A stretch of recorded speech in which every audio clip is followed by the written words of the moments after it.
एक बादशाह बहुत अय्यास और हुस्न परस्त था।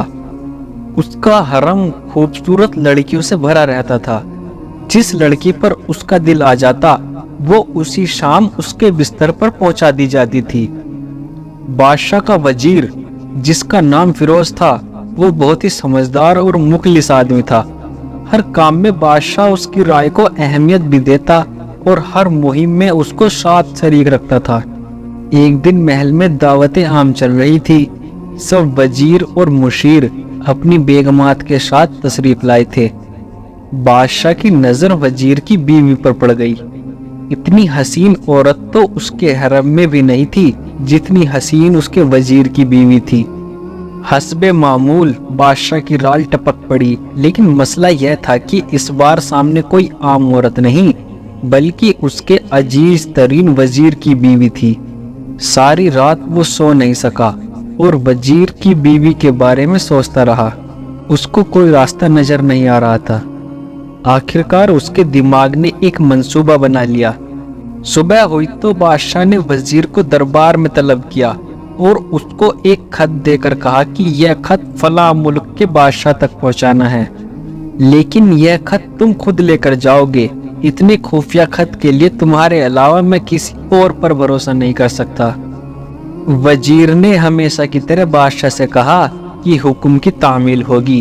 आपका खत मैं खुद बाहिफाजत पहुंचा कर आऊंगा। अगली सुबह वो सोकर उठा और अपनी बीवी से मिलकर एक लंबे सफर पर रवाना हो गया। बादशाह को जब इत्मीनान हो गया कि वजीर सफर पर निकल चुका है तो वो महल से निकला और टहलते टहलते वजीर के घर जा पहुंचा और दरवाजे पर दस्तक दिए बगैर ही घर में दाखिल हो गया। वजीर की बीवी नहाकर धूप में बैठी बाल सुखा रही थी। बादशाह सलामत को अचानक देखकर हैरान हुई और उठकर बादशाह का इस्तकबाल किया और कहने लगी कि हुजूर का इकबाल बुलंद हो, आज हम गरीबों के घर में कैसे तशरीफ ले आए। बादशाह कहने लगा कि मैं सैर करता करता इधर को आ निकला था। सोचा कि तुम अपने शौहर के बिना घर में अकेली होगी, तुमसे पूछाऊं कि किसी चीज की कोई जरूरत तो नहीं, और ख्याल रखना मेरी जिम्मेदारी भी बनती है। बादशाह मतलब की बात पर आ गया। उसके हुस्न की तारीफें शुरू कर दी और कहने लगा कि तुम जैसी हसीन औरत तो मैंने आज तक नहीं देखी। वजीर की बीवी बहुत ही समझदार औरत थी। उसको पहले ही शक हो गया था कि बादशाह ने जानबूझकर मेरे शौहर को दूर दराज के मुल्क में भेज दिया है ताकि उसकी गैर मौजूदगी में मुझे अपने जाल में फंसा सके। वो कहने लगी, हुजूर, शेर जंगल का बादशाह होता है, उसको जेब नहीं देता कि वो मुर्दार खाए और गंदगी में मुंह मारे। जब हुक्मरान खुद लुटेरे बन जाएं तो आवाम इंसाफ लेने किसके पास जाए।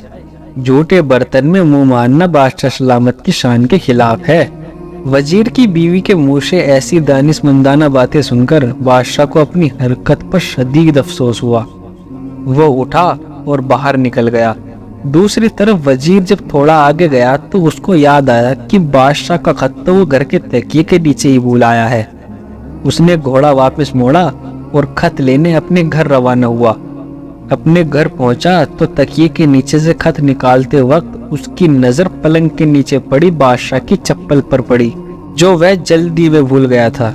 वजीर का सर चकरा कर रह गया और वो समझ गया कि बादशाह ने उसको सफर पर इसलिए भेजा ताकि वो अपना मतलब पूरा कर सके। वजीर किसी को कुछ बताए बगैर चुपचाप घर से निकल गया। खत लेकर वो चल पड़ा और काम खत्म करने के बाद बादशाह के पास वापस आया तो बादशाह ने इनाम के तौर पर उसे 100 दीनार दिए। फिरोज दीनार लेकर बाजार गया और औरतों के इस्तेमाल के कुछ कपड़े खरीद लिए। फिर वह घर पहुंचकर बीवी को सलाम करने लगा और कहा कि चलो आपके माँ बाप के घर चलते हैं। बीवी ने पूछा कि यह क्या है। कहा कि बादशाह ने इनाम दिया है और मैं सोचता हूँ कि पहनकर अपने घर वालों को बताओ। तो बीवी बोली, जैसा आप चाहो। और बीवी तैयार हुई और अपने वालिदैन के घर अपने शौहर के साथ रवाना हुई। दामाद और बेटी को देखकर वे बहुत ज्यादा खुश हुए। वजीर बीवी को छोड़कर वापस आ गया और 1 महीना गुजरने के बावजूद न बीवी का पूछा اور نہ اس کو واپس لایا۔ اور پھر کچھ دن بعد اس کے سالے اس سے ملنے آئے اور اس سے پوچھا کہ فیروز بھائی، آپ مجھے ہماری بہن سے غصے اور ناراضگی کی وجہ تو بتا دیں، یا پھر ہم آپ کو قاضی کے سامنے پیش کریں گے۔ تو فیروز نے کہا کہ اگر تم چاہو تو قاضی کے سامنے پیش کر لو، لیکن میرے ذمے اب اس کا کوئی حق باقی نہیں ہے جو میں نے ادا نہ کیا ہو۔ وہ لوگ اپنا کیس قاضی کے پاس لے گئے تو قاضی نے فیروز کو بلایا۔ اس وقت بادشاہ کے ساتھ وہ بیٹھا ہوا تھا۔ لڑکی کے بھائیوں نے کہا کہ ہم نے ایک سرسبز باغ، پھلوں سے بھرے ہوئے اور ساتھ میں میٹھے پانی کا کنواں اس شخص کے حوالے کیا۔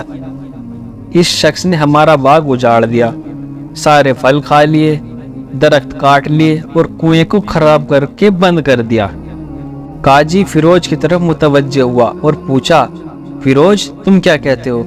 فیروز نے کہا، قاضی صاحب، جو باغ مجھے دیا گیا تھا وہ اس سے بہتر حالت میں نے واپس کیا ہے۔ قاضی نے پوچھا کہ کیا اس نے باغ تمہارے حوالے اسی حالت میں واپس کیا ہے جو سے پہلے تھا؟ انہوں نے کہا، ہاں ویسی ہی حالت میں واپس کیا ہے، لیکن ہم اس سے باغ واپس کرنے کی وجہ پوچھنا چاہتے ہیں۔ قاضی نے کہا، ہاں فیروز تم کیا کہنا چاہتے ہو؟ اس بار فیروز نے کہا کہ قاضی صاحب، باغ میں نے کسی بغض یا نفرت کی وجہ سے نہیں چھوڑا، لیکن اس لیے چھوڑا ہے کہ ایک دن میں باغ میں آیا تو اس میں میں نے شیر کے پنجوں کے نشان دیکھے، تو مجھے خوف ہوا کہ شیر مجھے کھا جائے گا، اس لیے شیر کی وجہ سے میں نے باغ میں جانا بند کر دیا۔ بادشاہ جو ٹیک لگا یہ سب کچھ سن رہا تھا اٹھ کر بیٹھ گیا اور کہا، فیروز اپنے باغ کی طرف امن اور مطمئن ہو کر جاؤ، اس میں کوئی شک نہیں کہ شیر تمہارے باغ کی طرف آیا تھا، لیکن وہ وہاں نہ تو کوئی اثر چھوڑ سکا اور نہ کوئی پتا توڑ سکا اور نہ ہی کوئی پھل کھا سکا۔ وہ وہاں پر تھوڑی دیر رہا اور مایوس ہو کر واپس لوٹ گیا، اور خدا کی قسم میں نے کبھی تمہارے جیسے باغ کی گرد لگی مضبوط دیواریں نہیں دیکھی۔ تو فیروز اپنے گھر لوٹ آیا اور اپنی بیوی کو ساتھ واپس لیا، نہ تو قاضی کو پتہ چلا اور نہ کسی اور کو کہ ماجرا کیا تھا۔